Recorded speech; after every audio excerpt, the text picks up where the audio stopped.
guys, welcome back to another episode of the Lockdown with Sean and Cam. Last episode, we spoke about the NFC North and South and their divisions, their schedule breakdown.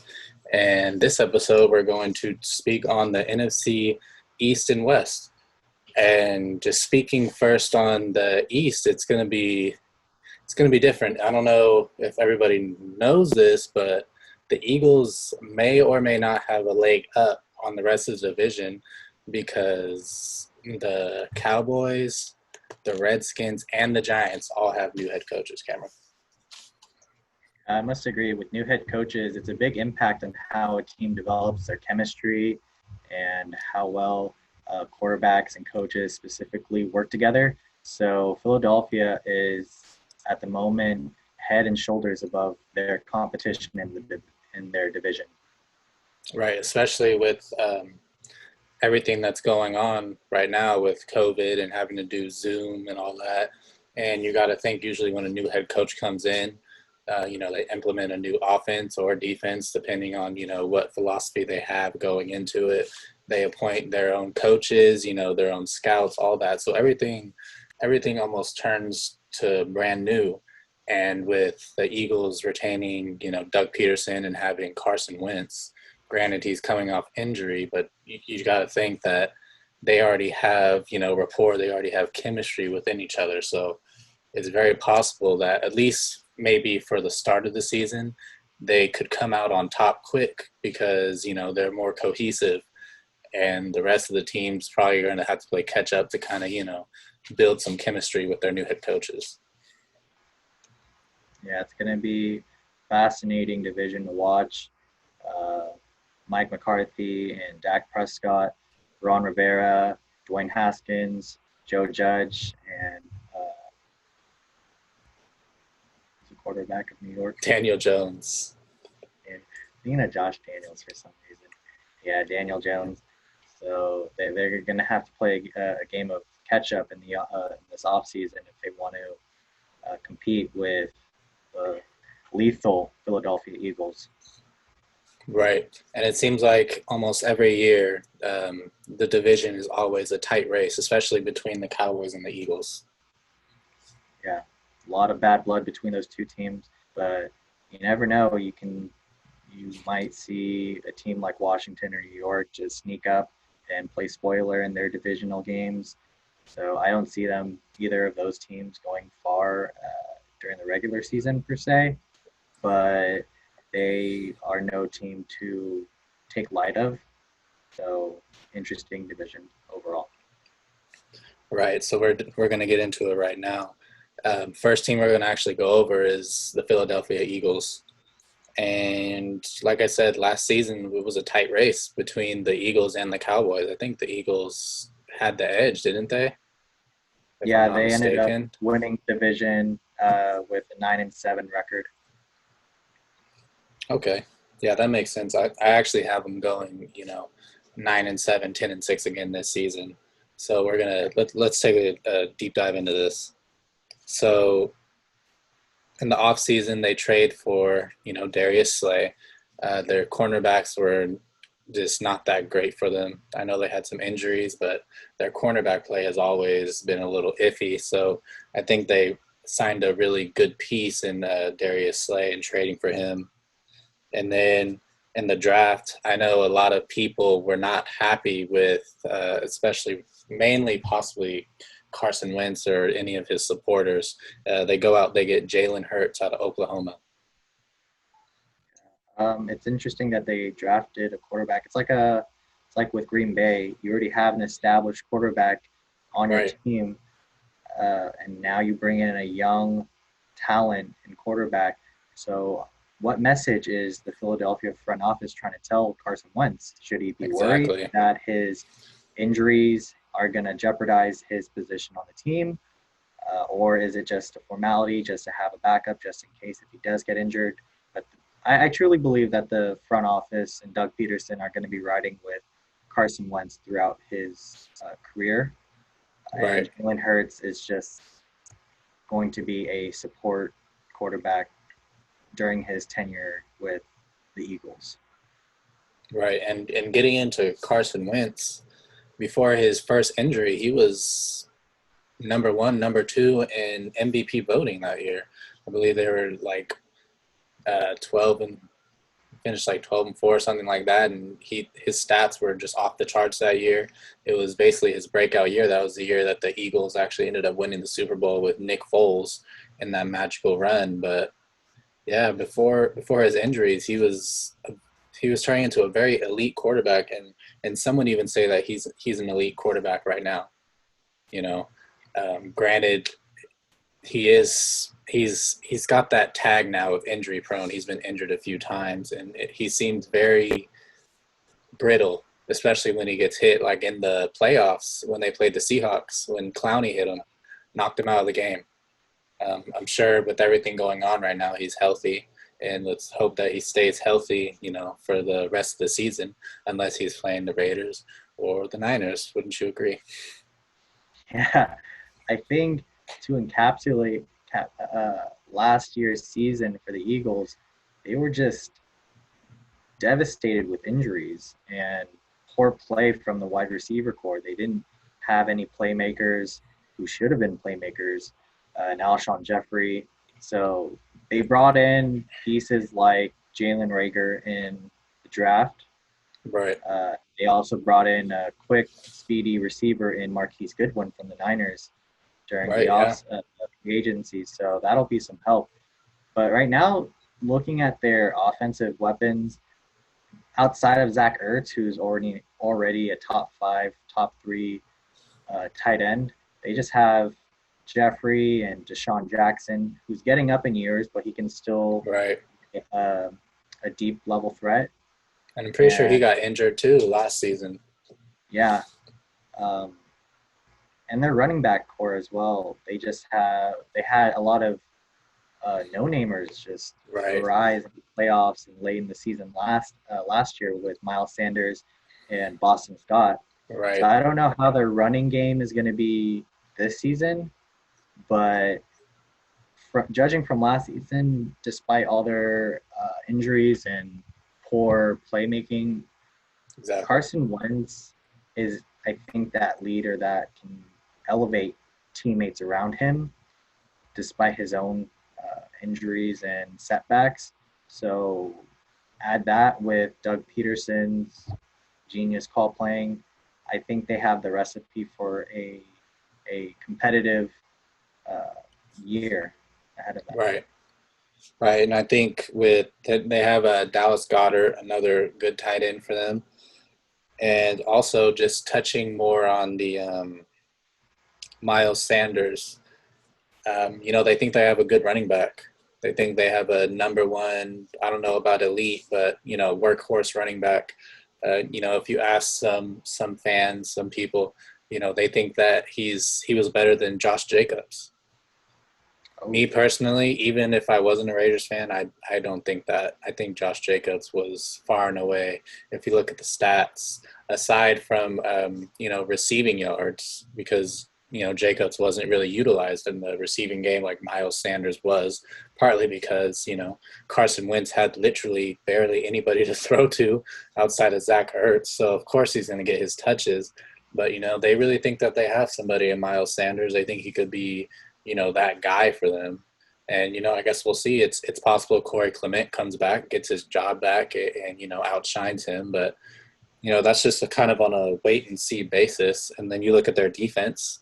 They get Fletcher Cox back. He's still there, and they have Brandon Graham on that defensive line. So they could get to the quarterback.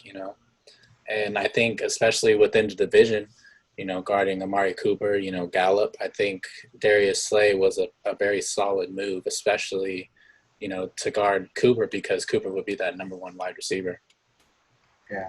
And I also want to mention in the offseason they brought along another defensive tackle in Javon Hargrave. I don't know where he's from, but they paid him a multi-year contract, so he must be worth Yeah. something. I think he came from the Steelers, if I'm not mistaken. Right? I'll have to look it up. But yeah, he was a solid one. I know they signed him. I actually had him written down right here. I forgot to say his name. But yeah, they They got him. they found their safety in Rodney McLeod. They gave him some multi-year contract as well. So defensively, they're trying to make up for what they missed out last season for their offensive inefficiency. Right. And they lost Nelson Aguilar. He went to the Raiders. He was Yeah, kind of good for him at times, but he had those drop issues, which a lot of people, I guess, a lot of receivers were dropping Carson Wentz balls, and that's when everyone was like, "Well, I mean, do they like Carson Wentz? Like, do they want to play for this guy?" And maybe that's where he's that just leadership thing comes in. maybe he's just that great of a gunslinger. He has a Hits great him in the arm. hands and it hurts. Yeah, gonna have to I get could some see it. stick 'em on their gloves. But I have Philadelphia winning the division. Um, I think you mentioned your prediction of their record. I could Yeah, nine also and see, seven, 10-6. yeah, I could see them going 10-6, maybe 11-5, depending on how they work their division battles. Uh, but I'll be confident in them in saying 11-5 for the season. Right. And I think, giving them that extra game, we can go back to, if Alshon Jeffrey is healthy, this guy's a game changer when he's healthy. Yeah, I don't think he rarely drops balls when he's healthy, easily 1,000-yard receiver, a game changer, third down receiver, things like that. Like he can definitely help out Carson Wentz, especially if he's healthy. yeah. The wide receivers understand how important they are to Carson Wentz's uh, how important they are to Carson Wentz and his system with Doug Peterson. They are in for a very successful season. Right. And I mean, if you look at their schedule, looks like they're going to actually play the NFC West this year. So that can be tough for them. Granted, they're going to play. They have the Seahawks at home. That's a home game for them. Oh, And revenge. then and then they have, let's see, I think they have the Rams at home. Let me see. Yep. So they have the Seahawks and the Rams at home. And then they have the Cardinals and the Niners on the road. Those might be tough games for them. But I think if there's any quarterback who, can, get their team up for that game to go on the road and win, I think it's Carson Wentz. Or Jalen Hurts, depending on how Carson's season goes. So I mean, let's see.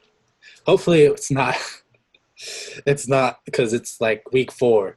If Carson Wentz is injured by week 4, then the Eagles are in trouble for sure. I don't know. Jalen Hurts, a mobile quarterback, has a chip on his shoulder. Should have gone higher than he actually did in his eyes. So Right. I think he's in a good position to learn the quarterback position more with Doug Peterson and Carson Wentz as his superior. So if he comes in the game, I can see him handling the spotlight pretty well. Right. It almost seems like Jalen Hurts has that story kind of like in those Madden games where, you're drafted really late, but you're Mm, expected to do really well. It kind of seems yeah. like that. This is Hmm. kind of a feeling to me, but do I see Jalen Hurts starting against the Niners? No, I don't see that. I mean, it's very possible when they play the Cardinals, because that's like week 14 or 15, something like that. I could see it then possibly, but hopefully for their sake, it's not going to be week 4. Which brings me to something else with the Eagles. The last thing that we'll get to before we get to the next team is when they got Jalen Rager. Mhm. I don't know if you remember this in the draft. I think they were 2 spots after the Cowboys. And this wide receiver out of Oklahoma, CeeDee Lamb, fell almost to them. Now, if you're an Eagle fan, would you not want them to, I don't know, move up 2 spots, 3 spots to, acquire CeeDee Lamb? I think their game plan, if they didn't get a prize wide receiver like CD Lamb, I think they would have I think they feel like they accomplished their goal with drafting Jalen Rager. They think he'll get the job done. I don't know his stats or his highlights. I know he came out of TCU, so um, but I'm pretty sure that he'll be well utilized in Doug Peterson's passing system. Right.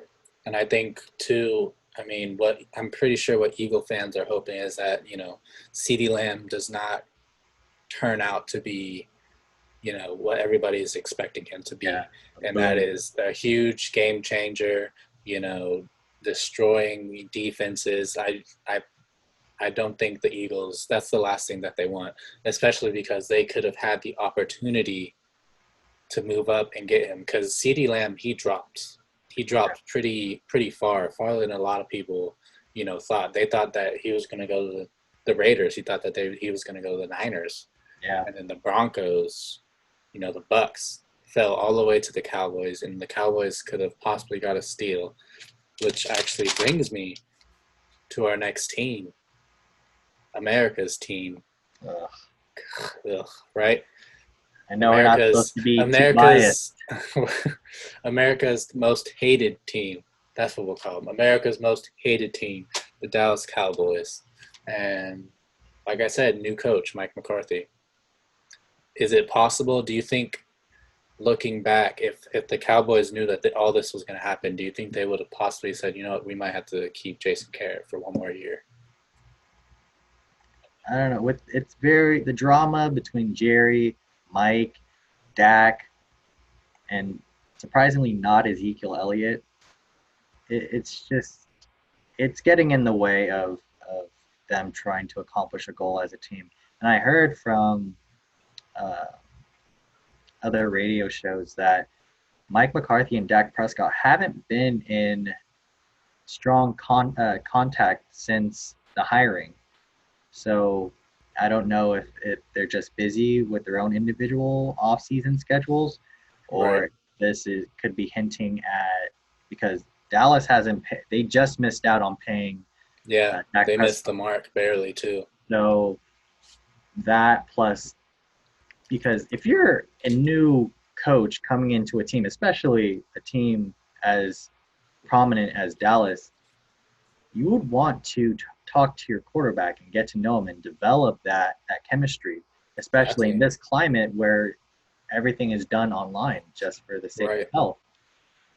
Dak and Mike, they haven't contacted each other a lot, or if not at all. So, what can that spell out for their season? I don't know. Right. Um, Despite their roster, like from head to toe, just outside of their offensive line, they're pretty stacked, and they should. It looks like they're a playoff team that they Right. should have a guaranteed ticket to the playoffs. But just for me, it doesn't really seem that way. I don't think. Where would you place Dak in terms of tiered quarterbacks? I think that he's a good quarterback. Almost, I think he's nearing very good quarterback. I think that he should get paid. I don't know if it should be, tons and tons of money. Granted, Dak, so the Cowboys want to keep him, but what they're doing is they're trying to, make him sign a 5-year deal, and he doesn't want that. He wants a shorter term deal with more money.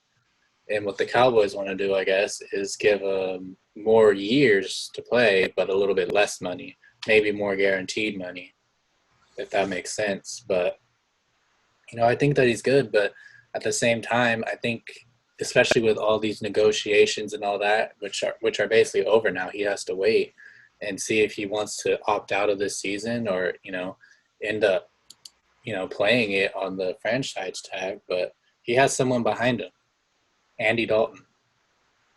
Yeah, We forget very about him. well-established quarterback. It's just a shame. He's one of those quarterbacks because he led his team to the playoffs years ago. He Right. just never had that supporting cast and front office and coaching staff to get him over that hump to make him. Because I think he could have been somewhat like maybe a Carson Wentz before Carson Wentz was introduced to the world.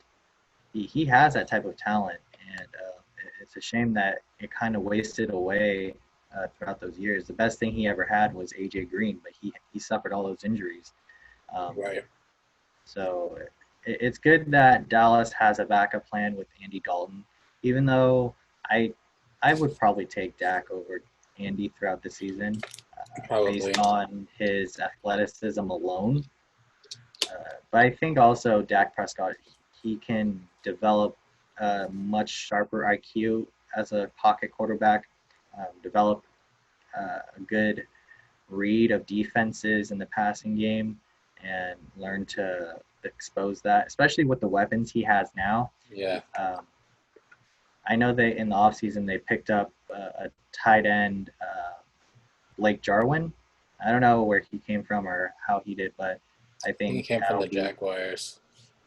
okay. So hopefully he can do enough to both in the passing and the running game because I know since their offensive line has took a major hit with Travis Frederick Yeah. retiring, and then other injuries and losing some pieces on the offensive line. It's going to be hard for Ezekiel Elliott, as much of a strong and powerful running back like him. He relied a lot on that protection from his offensive line, and also Jason Witten play last season. If he did, like He Jason did. Witten was a Yeah. pretty good run blocker. So hopefully Blake can pick up where Jason left off and help in the blocking game, if not the passing game. And then in their draft, like you mentioned, they picked up CeeDee Lamb, who fell into their laps. They picked up a good cornerback in Trevon Diggs from Yeah. Alabama. They knocked So it out of the park in the draft for sure. they Jerry did not mess up. He No. didn't mess up this And year. what's funny is with all of Dak's, negotiations and all that, Jerry broke the bank for Zeke. Zeke And threatened to Amari. hold out. Yeah, Amari. Honestly, I don't think Amari Cooper is worth 100 million. They paid him 100 million. Yeah, No, I don't think he's worth that. I would Great, consider him a top 10, top 12 wide great route receiver. runner. Great route runner. Like this dude runs crisp routes, but Mhm. for some reason he disappears in big games. Yeah, And I think that's his biggest knock. And it seems I, like as much as we don't like the Cowboys, they play in big games. Mostly yeah, because they get a bunch of primetime games because they're the Cowboys. yeah. So outside of Amari Cooper, I think that's why they bring in CeeDee Lamb just to be that extra explosive wide receiver to make those prime time catches. Um, and then they also or they still have Michael Gallup, who Yeah, up and exploded on coming. the He did really well last season. wide receiver wise. I think they're more than safe. Right. It's more than And safe. then they still have a good defense. Yeah, Like if you look at their defense, really, I mean, they lost Malik Collins. He was a big force in the middle. Brought a lot of pressure. He went to the Raiders. They lost Jeff Heath, who was a good, solid backup safety for them. Also went to the Raiders. And probably the biggest piece that they lost on that defense was Byron Jones. Byron Jones went to the Dolphins, and Jason Witten. He wasn't that big of a piece, I guess, but also went to the Raiders. yeah. I want to point out too. I think last season, a key piece on defense that they lost due to injury was their outside linebacker Leighton Vander Esch, because him and Jalen Smith the year prior of his injury, they were rated, I think, Right. the top linebacking duo in the league. So losing him to an injury, I think, made Dallas a much weaker team on defense and more exposed. So hopefully this season, Right. Leighton can bounce back from injury and resume playing at a very elite Right. level. But at the same time, Leighton gets injured, right? Yeah, But listen to the defensive pieces that were on this team last year.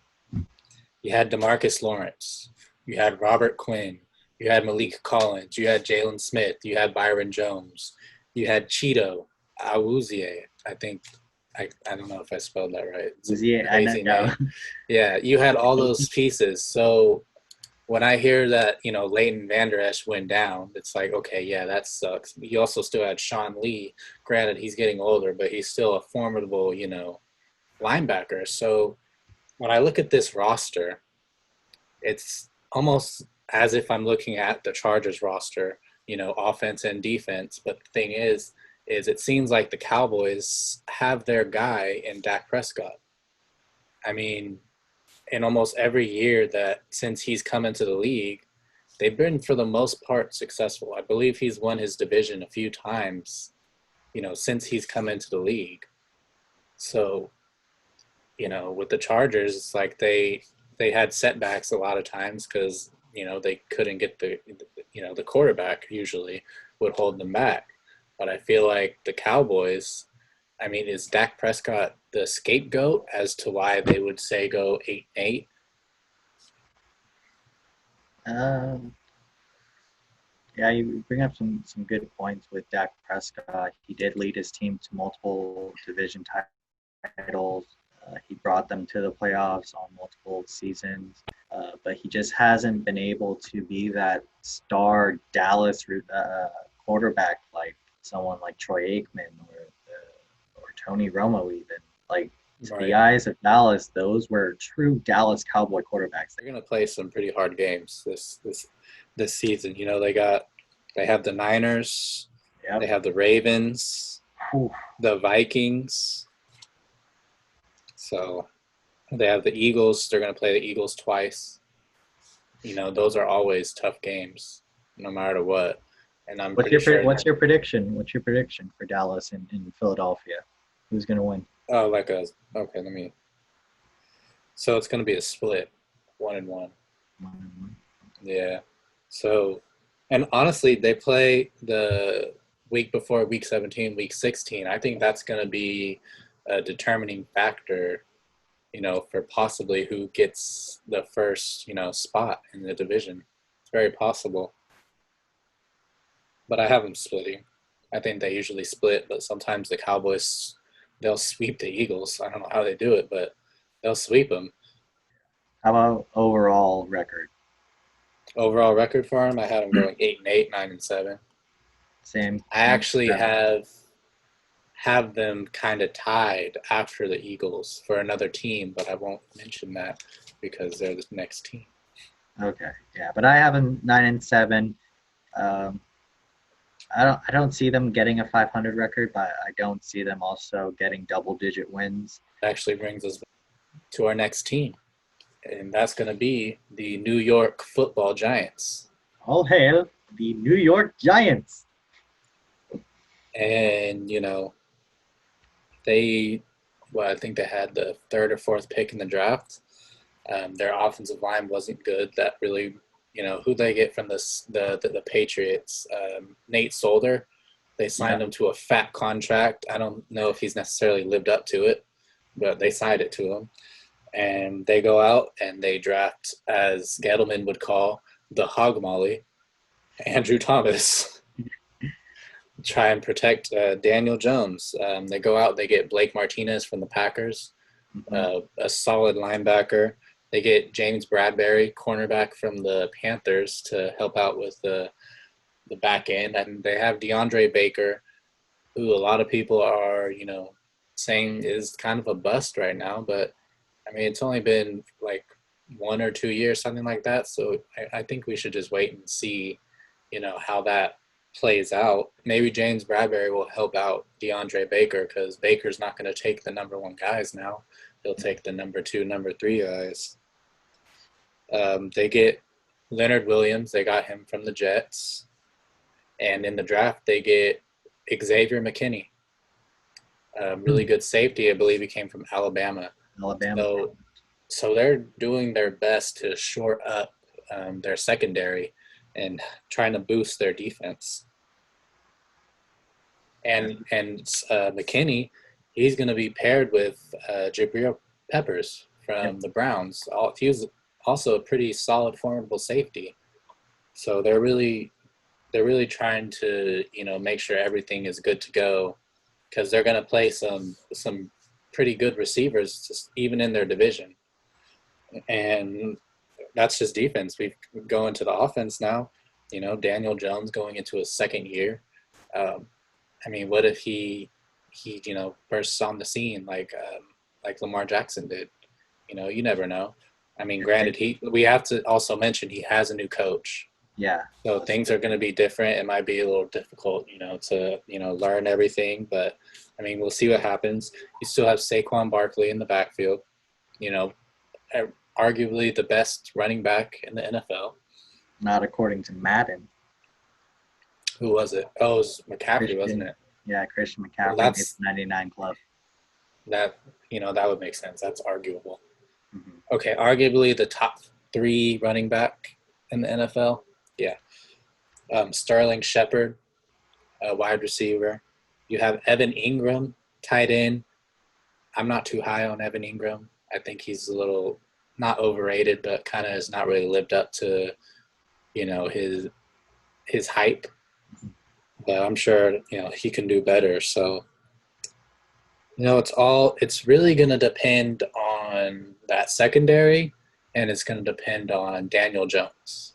I mean, if Daniel Jones has a really good year, then I could see them doing really well. I actually have them going 9-7, and it's going to be, for that second spot. They could make the playoffs as a wild card team.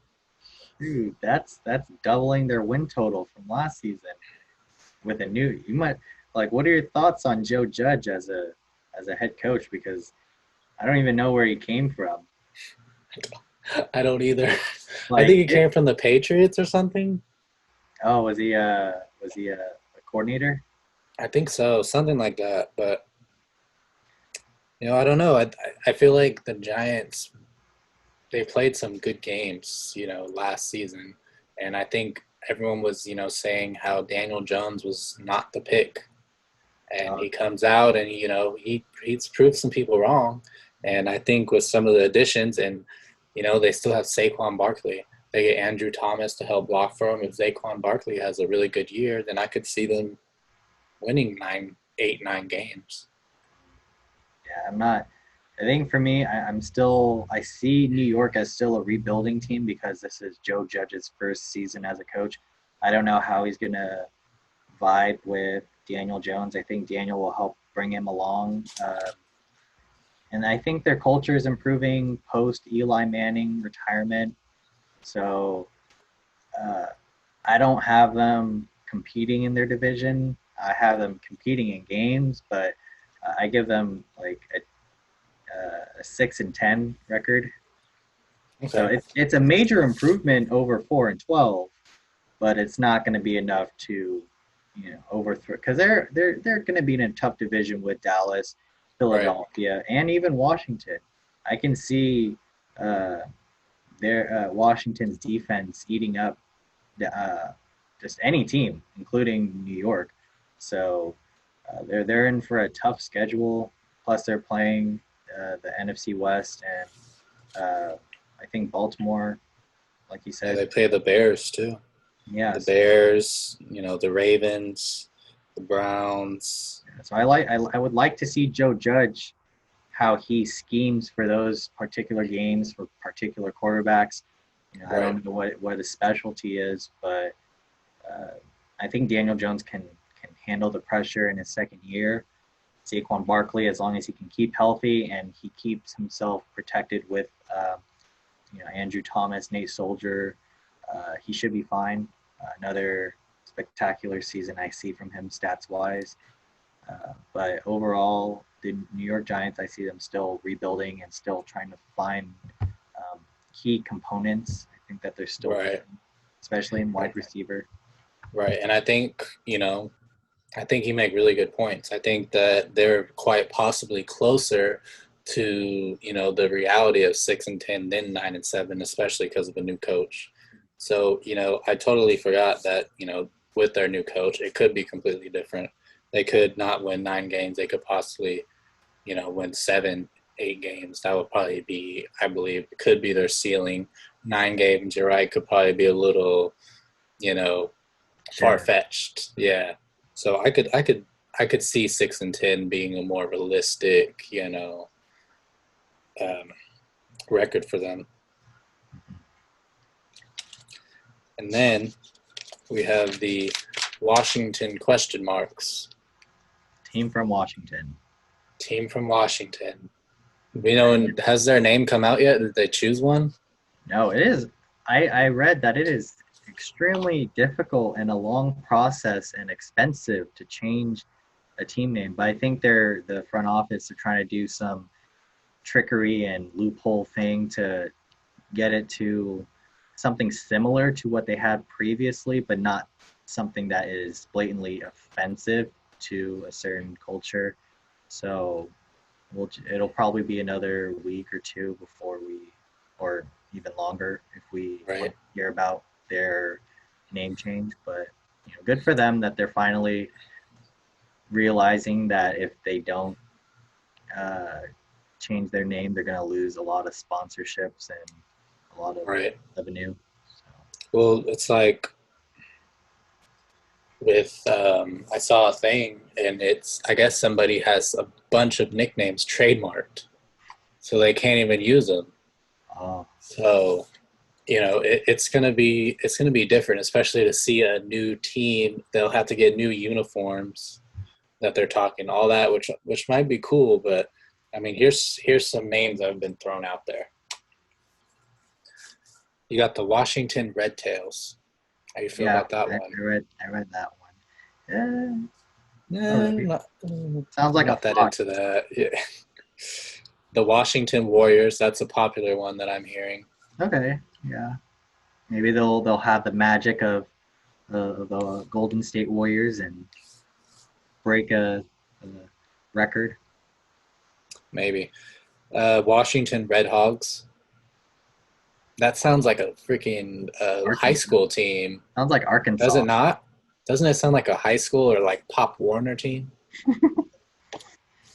Or a team where you're playing flag football for a league. They say, "Hey, what's your name?" Oh, we're the Washington Red Hogs. Doesn't Okay, sound like an NFL team. I just thought of this now, but there's this old movie, um, football movie with Keanu Reeves and the team he played for. It was called The Replacements. I don't know if you saw that, but he played for a team called the Washington Sentinels. And that sounds like, with the vibe of Washington, D.C., it's like very patriotic. You Right. have politics there, the red, white, and blue. So I would, unless there's some illegal trademark to it or whatever, I would like to see them be named Right. Washington Sentinels and then replacing the quarterback with Keanu Reeves. Yeah, I don't think that's gonna happen. Keanu Reeves, But he's old, but he can dish it out. the last one, I actually like this one a lot, but I think it's more of a college kind of, football name. But the Washington Red Wolves. Red Wolves. Sounds I very high saw school. a jersey concept. It looked pretty nice. But these are the most betted names for them since they're in DC. So here's the top three. First one is the Washington Presidents. Nope. Keep politics out of it. There's already too much of it. The Washington Generals. Isn't that who the Globetrotters face? Man, I don't know. I But I'll think tell you that what. I'll tell you what. If they do the Washington Generals, then they need to get the general of the insurance company. You know what I'm talking about? To be their mascot. for a great globe. I don't know the jingle, but it's so catchy. Get him as your mascot. And every time they score a touchdown, play that commercial on the Jumbotron. Yeah, with Shaquille O'Neal with them too. Right. And then the third is the Washington Lincolns. I don't really like that one. Not because I don't like Lincoln, just doesn't flow right. Lincolns. Yeah, when I think of Lincoln, I think of the car with Matthew McConaughey and the president. All right, all right, all right. Yeah, so I honestly don't know what they're going to change it to. My guess is it would probably be Warriors, or I'm seeing Red Tails a lot. Yeah, It could very well be Red Tails, which is still so stupid to me. But I mean, I would have just kept it. I mean, I'm Native American, and I have Native American family, and I've asked them. They don't have offense to it. If anything, a lot of people are saying that they feel it, they liked it because it honored, them and their heritage, their culture, and all that. Because I don't know if you knew this. I mean, if you looked it up, Native American actually came up with the name, the Washington Redskins, and the logo that they have. And so for people to say, "Oh, this is offensive," it's kind of like, it's like, well, that doesn't make a lot of sense because a Native American is the one who, made it. But we're in a time where a lot of people are sensitive to a lot of things. So I think it's just for the sake of PC-ness and the PC culture, it's just time to change. Like you said, it's a sensitive era where people they want to, despite the historical background of the team name, they just truly believe that it shouldn't be present in today's NFL game. right. And are you gonna change? Are you gonna change the Cleveland Indians now? Are Yeah. you gonna change the Kansas City Chiefs? You know what I mean? So I mean, what is this? Is this gonna open up a Pandora's box into a bunch of changes to come? I mean, I guess we'll see, but hopefully not. Yeah. But now we're gonna get into the Washington question marks team and schedule. So you get a new head coach, Ron Rivera from the Panthers. Yep. Really good head coach. Brought the Panthers really from nothing to a Super Bowl. Didn't win it, but brought them there. You get Dwayne Haskins, in last year's draft. Doesn't quite do well, coming in, but I mean, he's a rookie. He kind of just gets thrown into the fire because of Alex Smith and that horrible leg injury. I'm pretty sure he's doing a lot better now, but a lot of people don't know this. Alex Smith's leg injury was actually life-threatening because it got infected to where it was life-threatening, and he's okay now. They almost had to amputate his leg, huh? And cut it off. Yeah. Thank God he's okay. Mm-hmm. I think they also brought in free agency Kyle Allen, the quarterback from in Carolina. Yeah, he was from Carolina. Yeah, so I think having him there, just in case if Dwayne Haskins doesn't pan out, having someone like Kyle Allen, who's already used to Ron Rivera and his system. Yeah, he started a good amount of almost the whole season with the Panthers too, so he's very familiar. Yeah. And they, in the draft this year, they go out, they get Chase Young, number one. A lot of people say he would have been first overall had the Bengals not really desperately wanted a quarterback. Have a lot of people believe that he's going to have that same, impact that the Bosa's had, if not better. I mean, we'll see what happens, but he's also on the Redskins, so I mean, we'll see. It's going to be really good for the Redskins.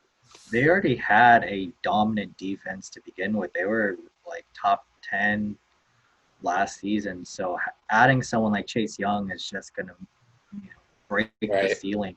So I see them like a Tampa Bay Buccaneers kind of threat on defense. It's just the offense they need to figure out, and hopefully Dwayne Haskins can prove that he's not just another guy. Right. I mean, they have Daron Payne. I think he's going into his third year. Very good defensive tackle, I believe he is. And they have Ryan Kerrigan. Great. I think he's listed as a linebacker, but I'm pretty sure they have him as defensive end. Yeah, he's a defensive end, but he's injured at the moment. So is he? He needs to, I don't know what injury he has, but say that he is injured. And then they brought in free agency linebacker Thomas Davis. Yep. So and Kendall Fuller. Yeah. Cornerback. Great cornerback. And also Randy Moss's son, Thaddeus Moss. We'll see what he does. I mean, if he lives up to his dad, then no, I'm Redskins might have themselves somebody there.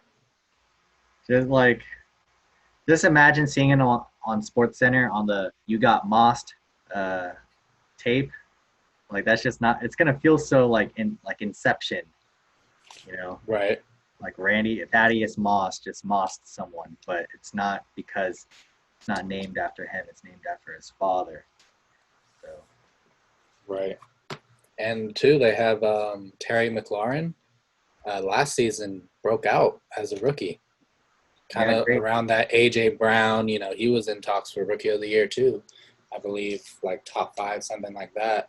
So they have a wide receiver in him, and that was basically like the only real person they had. They have Adrian Peterson.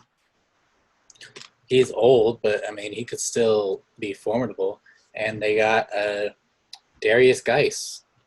I think he was playing and he got injured, hurt his knee, and he was out, I think, for the season. So, we'll see what he can do.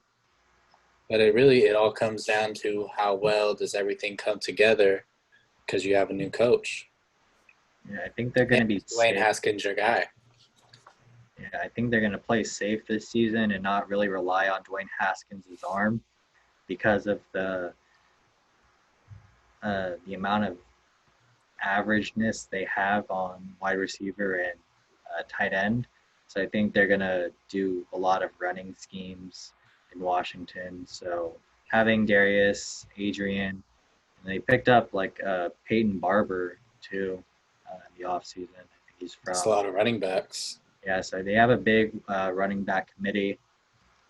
But it's going to be so I don't see them scoring a lot of points, which is going to be difficult since today's game is more offensively favored. So they should capitalize on it. And thank God that they have someone like Terry McLaurin or whatever. How do you pronounce his name? Because outside of him, I have never heard of anyone on their wide receiver team. Steven Sims Jr. I don't know who that is. Antonio Gandon Golden. Hey man, you might find out soon. You don't know. Maybe, but Could burst out on the scene. Trey Quinn sounds familiar. Cody Lattimore. Cody Lattimore, I know him. Oh, Cody Latimer. Latimer, I don't know. Latimer. Cody Lattimore. Cody Latimer. That's funny. So, yeah, it's just hopefully. But I think Ron Rivera, he'll scheme up something for Dwayne. Right. And I say this every single episode, and I'm going to say it for this team. Does Ron Rivera want Trevor Lawrence? Ooh, yeah, big question mark for next. Who's going to actually be in a good position to get Trevor Lawrence from Clemson? Exactly. Does he want Trevor Lawrence? Or if the Redskins don't do good, which I predict that they won't, are they going to go out and they're going to get Jamar Chase out of LSU? Possibly going to be the number one wide receiver in the draft. Mm-hmm. If that defense is already going to be top 10, then bolster up that offense. Yeah. Then that's what their focus is after this season. I think they're going to try to really supply whoever the quarterback is going to be with protection and weapons. And if they don't, that's just sad. Like you already just keep pounding the for offensive pieces. Like you said, the defense is already well intact. Yeah. So as good as their defense is, there's going to be. I still had them going 4-12. Looking at their schedule, it's not. It looks kind. They have a few games where they could be gimmies, but all the rest of them do not look good. Like this 3-game stretch is Cowboys, Steelers, Niners, and then even after that you have the Seahawks. Yeah, that's not going to be easy. First 4 games are the Eagles, the Cardinals, the Browns, and the Ravens. And then they play the Rams, the Giants, the Cowboys. So it's going to be a long season possibly for the Redskins. Oh, the question marks. Sorry. yeah. I also have them very low in record. I have them going 5-11, but I could also see them dropping a game. Just because I don't like if they're in a shootout, like if the defense does its job, I can see them like holding teams down to a good amount of points, but their offense just I don't see them winning close games if it comes down to it. So 5-11 for me, but I could also see 4-10 or 4-12. Yeah. Now we're gonna go on to. I mean, if you could look at this guy's apparel, we're gonna get into the NFC West, and that's where I'm gonna turn it over to Cameron. He's gonna tell us about the division, everything going on, the schedule breakdown, and I'm just gonna listen and then give feedback Yeah, when asked. yeah, So Legion of go ahead, Boom, Legion Cameron. of Boom. No, I'm just What? kidding. Yeah. Just, All right, go ahead, uh, Cameron. yeah, so speaking on the NFC West, we have Arizona Cardinals, Los Angeles Rams, Seattle Seahawks, and my very own San Francisco 49ers, who are coming off a very heartbreaking uh, Super Bowl loss to the Kansas City Chiefs. Congrats to them and Patrick Mahomes and Andy Reid. I guess much deserved to them. Very great opponent. Uh, and everyone in the division, they've been pretty active in terms of offseason and draft, but no more than the Arizona Cardinals. So Kyler Murray and Cliff Kingsbury and company, they're trying to reload and build up their momentum from Kyler's initial season, which he did pretty phenomenal as the first overall pick. Forgot where he came from, what college he's from. Oklahoma. Yeah, Oklahoma. So very shifty dude. He gave us a lot of headaches in our divisional battles. I went to live in San Francisco or Santa Clara and saw the Niners get out of a pretty heated battle against Kyler Murray. And his throws are they're pretty pro. He's no one to mess with. I think the problem with them is that they just didn't have the right pieces. Like Larry Fitzgerald, he's a great asset to have in divisional games because he knows everyone in the division after playing them for so many years, but he's just not effective in other games. Um, and the highlight of this offseason is DeAndre Hopkins and him going to Arizona. So it's crazy that he's now with them, and I see him as a very lethal weapon for Kyler Murray. Um, just ups their chances of, I wouldn't say winning the division, because last season they went 5-10 and one tie.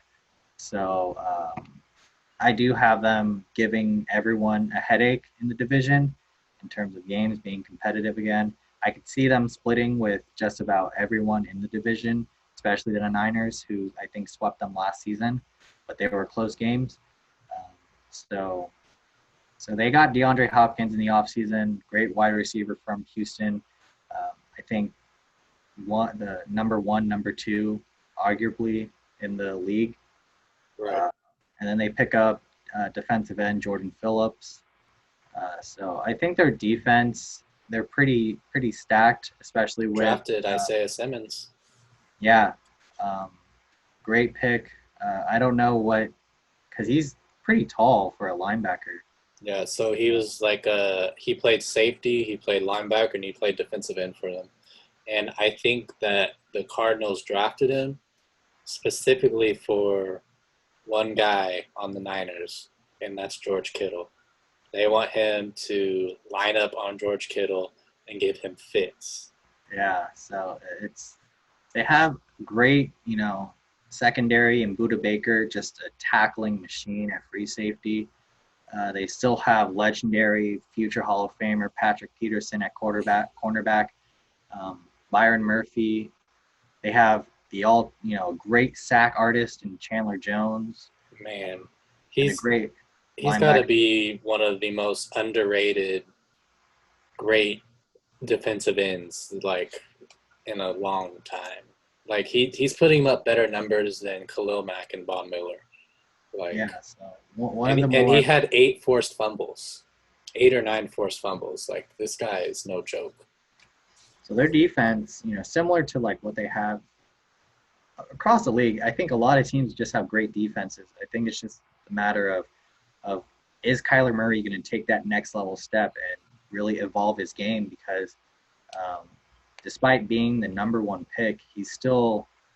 I think it's just the system he was put into um, with Arizona. So they were trying to still figure out their head coaching uh, situation at the time that he came in the league. So now that he had one full season with Cliff Kingsbury, where can they go from there? Are they going to take a step back? Are they going to progress forward? So, and I think everyone expects them to propel into a different um, atmosphere now with DeAndre Hopkins. But Right. does that put a bigger target, on DeAndre as a wide receiver for cornerbacks to just play extra? Because outside of DeAndre, like they have Christian Kirk and Andy Isabella, but Yeah. they And weren't. they also too they have Kenyon Drake. He was labeled basically kind of a bust, and then he goes to Arizona and he kind of shines. So Yeah, I mean, we'll see how he does. They get rid of David Johnson mostly because they think Kenyon Drake is the guy now.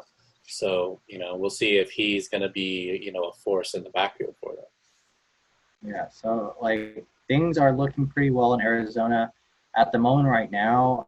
The way I see it, I think they're still trying to figure some things out, but they take a good step forward and have a. I give them an 8-8 record. Um, so I surprisingly I don't have them last in the division. I don't think they're going to be last in the division because they're just Yeah. their momentum is just swinging forward. Yeah, and as far as, splitting with, the rest of the division, I could definitely see them, like, say, for instance, with the Niners. And I watched a few of those games last season when they played the Niners. Those were some really, some were shootout, some were defensive battles. So since the Cardinals only got better, it's gonna kind of even not even the playing field, but you know what I mean when I say that they're gonna be even harder battles for each team. And Yeah, I have them splitting it. going into the next team, I want to talk about the Los Angeles Rams, Sean McVay and company, Jared Goff. I think he's just, I think he's in a stuck period for some reason. I don't know if it's just the tough division or him himself as a quarterback. Uh, like when Sean and Jared first hooked up, they were explosive and they got to a Super Bowl. After Right. their Super Bowl loss, things just haven't been quite the same.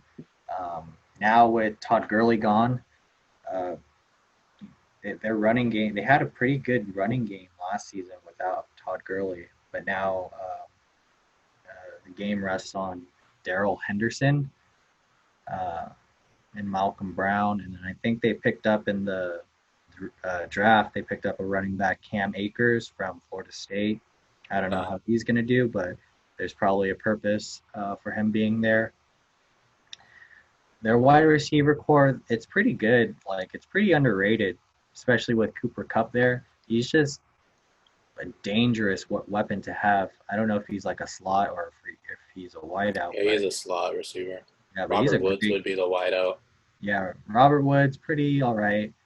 They picked up Van Jefferson as well in the draft from Florida. So hopefully they could help Jared Goff and whatever Sean McVay has in his schemes. Their tight end, Tyler Higbee, he made a pretty good name for himself last season with his stats. I think it's just because they were depleted offensively. They just didn't have outs. I think because Cooper Kupp missed some games, um, Tyler Higbee had to take control in the receiving game. So I think he's going to make another good step forward. And then I think the weakness that Los Angeles had that everyone capitalized on, which led them to a 9-7 record last season, was their offensive line. They just couldn't handle defenses. They couldn't protect Jared Goff, and I think Jared Goff fell under pressure a lot and had to make those very errant throws that were. I don't think he threw a lot of interceptions, but his rhythm really got disrupted because he didn't have a lot of support on the offensive line. Right. Uh, but a bright side is that they have a generational defensive talent in Aaron Donald, so that's Yep. still there. You have cornerback Jalen Ramsey, who top three, top two cornerback in the league. Um, you bring in someone like Michael Brockers, a nose tackle uh, in free agency. So You got Leonard Floyd from the Bears. yeah, good linebacker. Not really well established. Like I would put him in my top 10. Um, so right now, I think they're just trying to still figure out stuff on the defensive side of the ball, especially at safety position. I don't. They have Taylor Rapp and John Johnson. Um, uh, I think that's just going to be a weakness that's going to be exploited in games. Uh, They brought in, or yeah, I think yeah, they didn't really make a lot of noise in free agency outside of Leonard Floyd. So they lost tons of guys. yeah, Like the biggest loss for them has to be Corey Littleton, their best linebacker on the team. more than Todd Gurley. Todd Gurley battled a lot of injuries. We're talking about Corey Littleton's his each of his seasons. He's had over 100, tackles. He's a great coverage linebacker, and he has a bunch of interceptions. Okay. So, I mean, Todd Gurley, like he's a force, but I mean, if you think about it, like when he played the Niners and stuff, he didn't even play in the game. So, I mean, it's like what they say: the best ability is availability. Okay. So, You're gonna say that. Yeah. So there's not much to say about their season. Just I think Sean McVay, he's a great offensive mind, but I don't think it's going to be enough to give them a playoff spot. I see them missing out, and I see them placing last in the division at 7-9.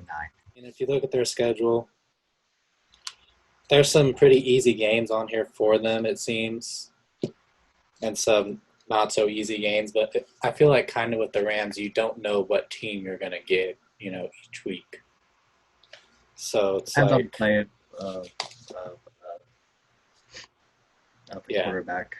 right. And it's like if you play a team like the Bears, I don't think he's going to win that game because the pressure's going to come after him constantly. It's very possible that they could win that game because on the other side they have Aaron Donald, so I mean we'll see. Moving on from the Los Angeles Rams, we have the prominent Seattle Seahawks, coached by Pete Carroll. So last season they went 11-5. They could have gone 12-4, maybe even 13-3.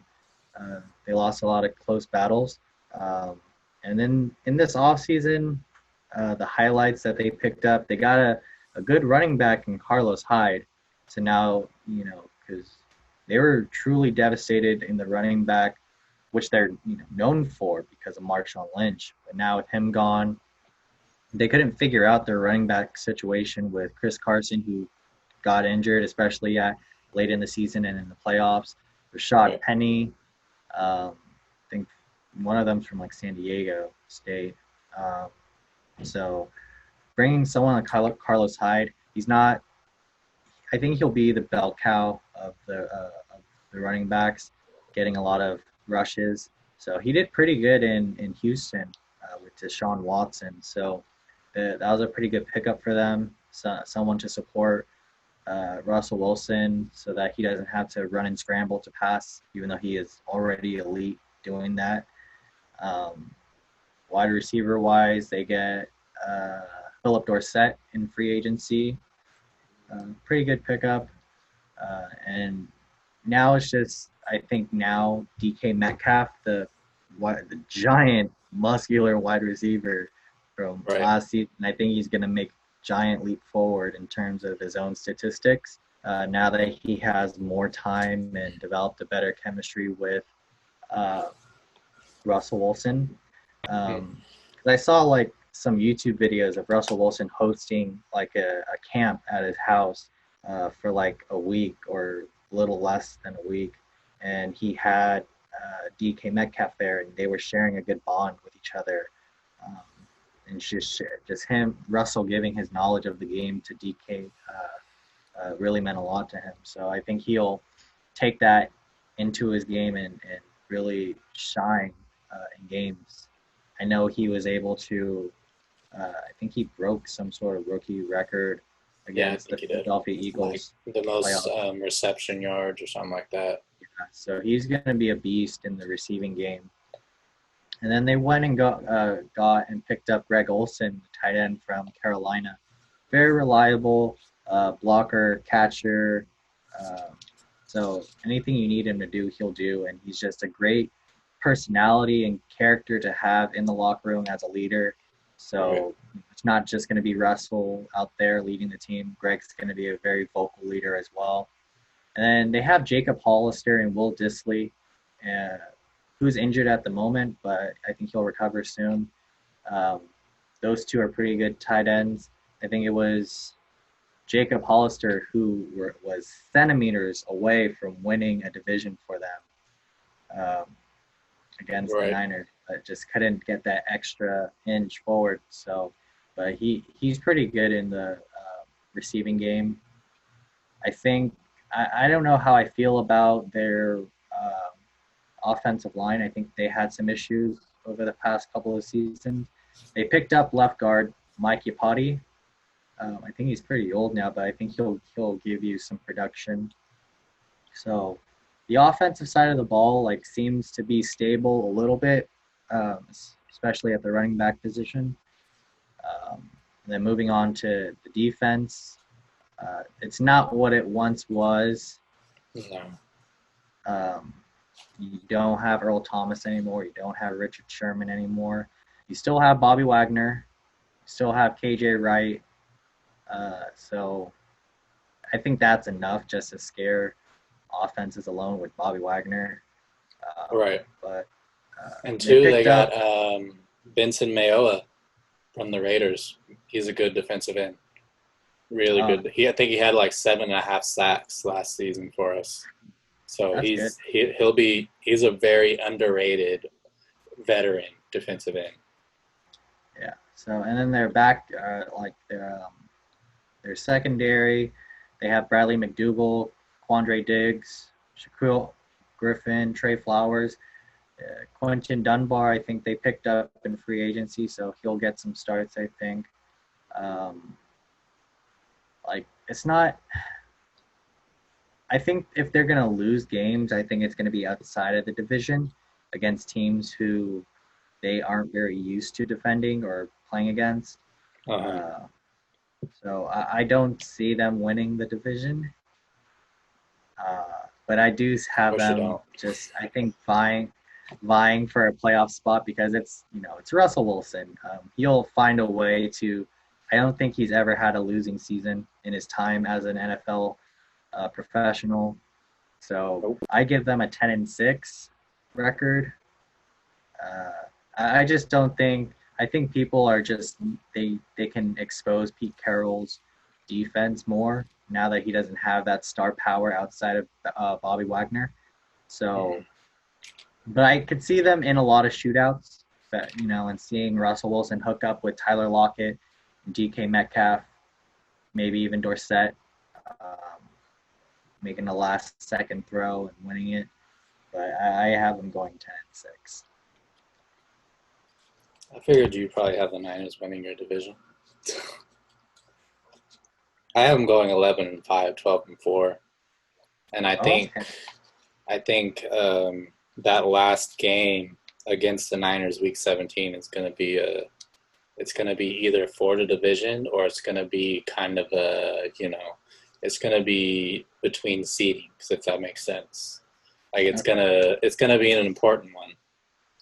Okay. But yeah, I mean, it really comes down to Russell Wilson, Pete Carroll. I think Pete Carroll's a good coach. I think Russell Wilson is, ridiculous. If there's anybody who can expose, the Niners or who else has a good defensive line in your division? I guess the Rams. It's Russell Wilson. And I remember watching the game last season where you guys got to him on both sides. Both Yeah, sides. You're coming after him. This dude just. Whoop. So if there's anyone who can expose you guys, get your defensive line tired, and win a game, it's the Seahawks. It's Russell Wilson. And last season, it was a yard, half a yard away from sweeping the Niners. So I could see the Seahawks winning the division. finally, to end this, I think this is the last team of our 4-episode series of NFL schedules for the 2020-2021 season. We have the San Francisco 49ers, a home team. I love. Everyone is a critic of especially Jimmy G. They don't believe he's a good quarterback. They believe he's good enough, but not great. I can see their point why, because when you're put in a position where because the levels that you have to go through before you get to Jimmy G as a great quarterback, Kyle Shanahan at the top, great mind who can, who came from Atlanta and schemed up a hell of a game for Matt Ryan and who was the running back, Devontae Freeman. And then when he left, it showed how bad they needed him.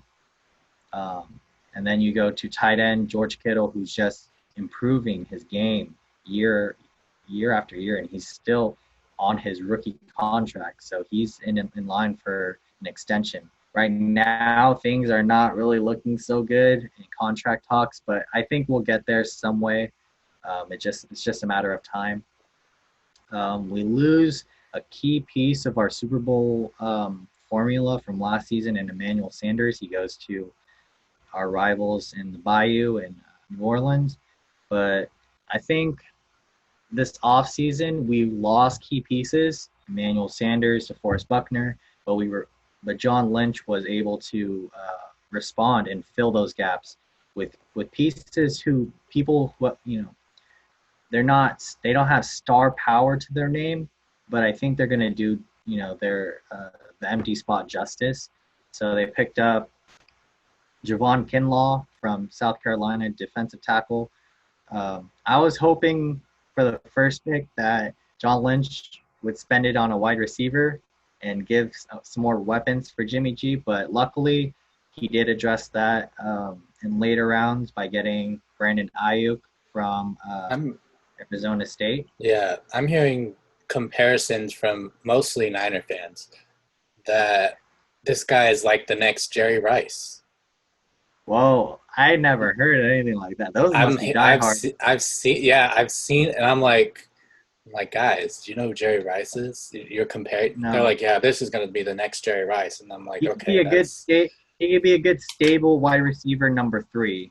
I don't think there's another Jerry Rice. Okay, you know, it would make more sense to me if they said this guy can be the next Anquan Bolton.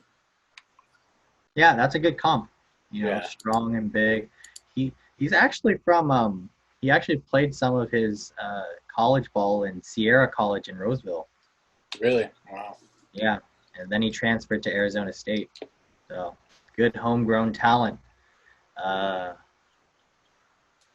They picked up in the offseason a great piece after losing Joe Staley to retirement. Great beloved 49er who I know I'll see. We'll get to see him like behind the scenes. He'll probably be as an advisor, a coach. He's not going away. He's always going to stay with us. But we're having him replaced with Trent Williams from Washington. Everyone says that he has these issues medically, but he says that he's fine, that he's able to function well physically. So I think it's a great risk that we picked up. I think it'll be worth it. I think he'll be able to protect Jimmy G and help in the running game because he was highly uh, graded for his running blocking abilities. So, and speaking of running backs, we're having some dysfunction with Raheem Mostert and him wanting a trade. If we Yeah, do trade him, I'm fine with that. I salute him for having for giving us an incredible season because he's one of the main reasons why we reached the Super Bowl. You know, right. his legendary game against the Green Bay Packers in which he scored 4 touchdowns. You know, thank you for that. You know, I honestly, he's demanding a trade, but I don't see that much leverage for him. I mean, I feel like it wasn't so much as him, it's so much as the game plan for him made him excel. Yeah, You know what I like mean? I don't think it was his abilities alone were great, but he, when you're in a system with Kyle Shanahan, he'll put you in a position to succeed and get yards. So Yeah. uh, I don't see, if he goes to a different team, hopefully he goes to a team where they have a good run schemer. If not, then because he's only making money as a free as a special I, team specialist. yeah. So he wants that running back money like Tevin Coleman. But we need to save up money to pay for George Kittle and his future, and then Bosa and you got Bosa. D So Ford on coming up. yeah. So and then the next level, of our Super Bowl success was the defense. Every level that we had from the line to the linebackers to the secondary, it's just they're not top 5 or top 10 talent in some areas, but when you put them all together, it just worked. It just worked for us last season. Maybe we just caught lightning in a bottle, but the pieces we have, they fit. We have uh, Nick Bosa, Eric Armstead leading the trenches, Fred Warner, a very underrated linebacker, um, and we lost. A key reason why we lost not a lot of games, but a key um, fact to what made us lose our step in certain games is that we had a lot of injuries on both sides of the ball. We would lose key pieces like George Kittle, Quan Alexander, uh, some pieces on the line, offense, our offensive linemen. So health is a very big concern for the Niners if they want to return to the Super Bowl this season. Um, and now that everyone knows who the Niners are, because before the Super Bowl season they were garbage. Just they were still rebuilding. Like no one expected them to even make the playoffs last season, and they just come out of nowhere and started winning all these games. So Right. if we Kind want of to like the build on that, Rams. yeah, kind of like the Rams. So if we want to build on that, we need to. It's going to come down to how well Kyle Shanahan could calmly put the past behind him and just focus on each game by itself. Um, I know in an interview he was kind of getting ahead of himself uh, by saying like when we get back to the Super Bowl, those mistakes won't happen again. I'm kind of fearful and worried about that because just focus on now. Just Right. focus on getting It your seems like players. any team that prematurely says we're going to go back to the Super Bowl and things like that, I It's don't gonna know. bite It's you. like, yeah, it's like fate is listening and they like, yeah, okay, buddy. And they flip the switch on them. Yeah. So like and just going back to the defense, then you have Dre Greenlaw, who's an up and coming linebacker who made the incredible tackle to save our division and secure our division. So overall, the Niners didn't really have to do much in the offseason to besides plug in the holes that were left by the players who either retired or signed elsewhere. And then now you have, Jimmy Garoppolo, who had, I think, his first full season with Kyle Shanahan. Because the season prior, he got knocked out from a leg injury, an ACL tear against the Kansas City Chiefs because he made a stupid decision to not slide. Um, but he recovered and he was able to lead his team to a Super Bowl. and I would say lead because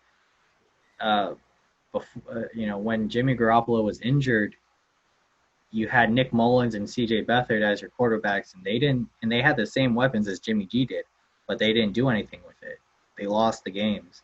So when you compare records between those two quarterbacks in Kyle Shanahan's system, compare that to what Jimmy G has been able to produce, he has like what, a 25-6 record as a starter.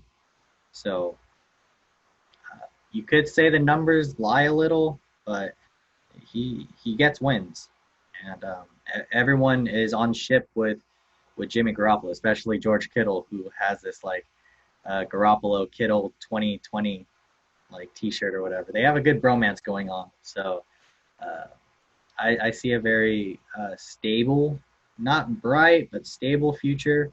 We'll just see how everything pans out health-wise, and Javon Kinlaw and Brandon Ayuk. I do see them winning the division, but I don't see them getting home field advantage like they were given last season. So, but I do see them winning the division at a record 11-5. Just one game, one game better than Seattle. So that's probably where that last game comes in, because you guys play Seattle. I believe it's going to be in Santa Clara though, so it's going to be that's in your guys' favor for sure. Well, we don't have they're not going to have fans to scream them on. So true, yeah, and there might not be any fans, so that could also, like we said last time, play a big part in all the teams we've covered. Yeah. I could see that. I had them going 10-6. Okay. So you have one more win than me. Didn't Deebo break his foot? Yeah, there have been reports where Deebo Samuel has fractured his foot. He is scheduled to get another checkup within the next few weeks. But he's going to make the season. Quan Alexander, he's also injured, but he's going to make the season. So we'll just see how that goes. So it doesn't make a lot of sense to me when people say, well, Jimmy G isn't that. And I think they say that because you guys were, one throw away from winning it all. And they put that on Jimmy G. We don't need to look at Jimmy G. We need to look at Kyle Shanahan. Because as much as I don't want to say it, he's nearing choke, territory. You know what I mean? So was Andy Reid. He never won the big game because it took him a long time. Yeah, so I just hope it doesn't take Kyle Shanahan that long before if it takes him that long, then he probably won't be the Niners coach for super long. Because remember, Andy Reid was the coach for the Eagles, and they booted him, and then he went to the Chiefs and ruined my life. So you never know. I could definitely see you guys. I think you're going 10-6 because, looking at the history, and I'm gonna bring it up now. Yeah, we were talking about. Here we go. Earlier. Super Bowl. The Super Bowl hangover, and I'm just gonna do from 2010. I went back further before that, and it's crazy because it's almost the same thing. What's more crazy is that the Eagles, I think it was the Eagles, went to the freaking Super Bowl with a 6-10 record. Like, are you kidding me? But let's get into this. 2010 Colts, 14 wins that season, dropped down to 10 wins, so lost 4 more games. 2011 Steelers, won 12 games, dropped down to 8. 2013 Niners, 12 games, dropped down to 8. So far, first 3 teams, 4 games lost. 2014 Broncos, won 12 games, stayed at 12 games the following season. So that was 0. And then you got the 2015 Seahawks, won only 10 games that season. The next season only won 10 games, so once again, 0. 2016 Panthers, that was their huge, run when they went 15-1. Next season, won 11 games, so 4. 2017 Falcons, that whole 28-3 debacle, won 10 games, went down to 7, so 3. And then 2019 Rams, 13 wins to 9, 4. And then you got the Niners, 2020 Niners, 13 wins, Yeah. and you had them to 5, 11 and 5. Yeah. So 2 games. 2 games. Okay, I had them 10 and 6, so 3. So roughly 4. Within the average. Yeah, the average of 4 games lost. So, is it real? I think it takes a toll when you lose. You know what I mean? Probably. And then there's also another little curse, I guess. It's the back-to-back. It's very rare when a team goes back-to-back. So if you're listening to this, Chiefs fans, you're not going back-to-back. Just kidding. But yeah, I mean, your guys' defense is stacked. I mean, you lost DeForest Buckner, but you get Javon Kinlaw. So he's going to fill that really quick. I don't know if he's going to be, up to the standard that Buckner was. Because Buckner was, if you look at the highlights, the outside was doing really well because Buckner was getting to the quarterback really fast too. Yep. And, you still have D Ford. Obviously, you have Bosa, Defensive Rookie of the Year. Very good rookie. We're not going to get into Defensive Rookie of the Year, though. I know he won, and rightfully so, but there was also somebody behind him. Very close behind him, yes. And George Kittle. I mean, good Lord. This guy's a freaking beast. He's a monster. I don't even know how people tackle him. The answer to that is you can't tackle him. He just bounces off people. Fear. Yeah. Fear. So, and I feel like I don't want to make your head too big right now, but I'm going to say this because I just feel that way. Yeah. Especially with you having Fred Warner. What is that with the Niners in drafting ridiculously good linebackers? We draft good linebackers, and then for some reason we're cursed with them. Like Navarro Bowman, he got injured, even though before the years of his Super Bowl, he was doing well with Patrick Willis. And then I remember we got Reuben Foster from Alabama, who's supposed to be a great talent, but then he had criminal issues or whatever, so we had to let him go. And then you had that one guy, Chris. Yes, Chris Boyd. He was just making noise, a lot of tackles, and then he decides, I want to be healthy. I think I need to step away. Well, he was getting hit in the head a lot, so he said, "No, I'm good." I think he's like a doctor now or something. So he's doing real well for himself. But thanks for leaving us.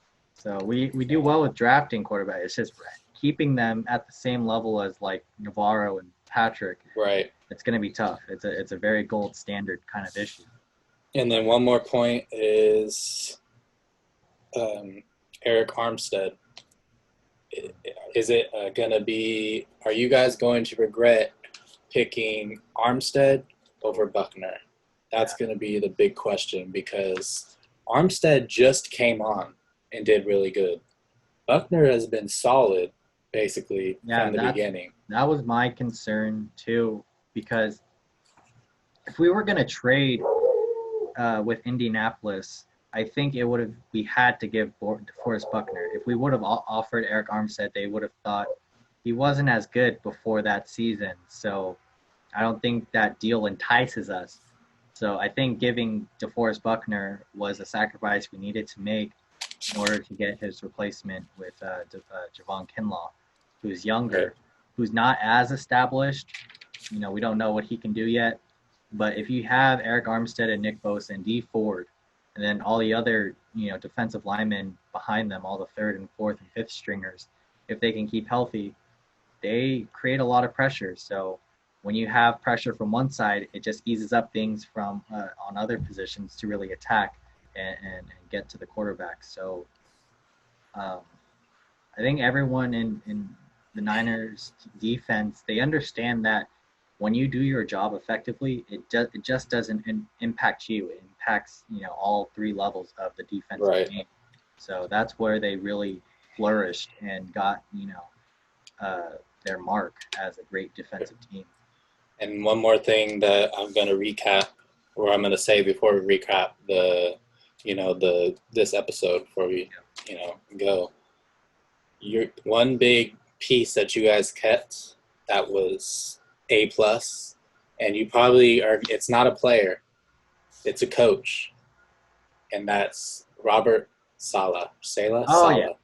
yeah, He could have gone and been a head coach after this season. He was that good, and you guys kept him, and that's gonna be really good for you guys and your defense. yeah. Keeping the cohesion with the leader of the defense in Robert Saleh, who game planned for that defense to flourish. He was a big part as to why we reached the Super Bowl.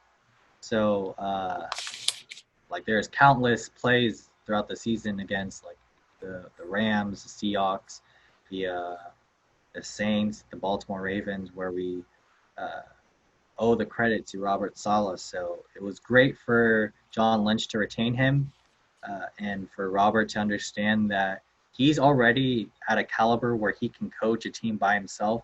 But I think he wants to pick the mind of Kyle Shanahan a year or two more before he leaves and starts making his own mark as a individual head coach. So it's great that we kept him. I think the key to getting back to, I won't go as far to say Super Bowl, but at least a conference championship, is to have that cohesiveness, just the same formula. If we keep to that game plan, the game's going to change and adapt to us, but I think we're prepared to respond and develop more as the season progresses. Right. So yeah, that was a great point that you brought up. Yeah, and let's hope in our lifetime before we die for a Raiders Niners Super Bowl. That would be great. But just to recap, I had the Seahawks, the Niners, the Rams, and the Cardinals, and you had San Francisco first place, Seattle second place, Arizona third, and then Los Angeles Rams finishing out the division in last. Perfect. And that's going to wrap up this whole entire series. Yeah, that was fun. It was a fun series. Broke down, if you guys want to go back to our first episode, second episode, third, we broke down the AFC teams, divisions, and their schedules, and we just finished up the NFC. Thank you guys for watching. We're growing as far as subscribers go. I think we have like 11 or 12, so we're growing a little bit in the 4 episodes that we've done. But we're gonna continue to bring content, week to week, come up with something new each week. Thank you guys for watching. If you enjoyed this video, please hit like. If you enjoy the podcast, please subscribe. So thanks guys for watching, and we'll see you next time.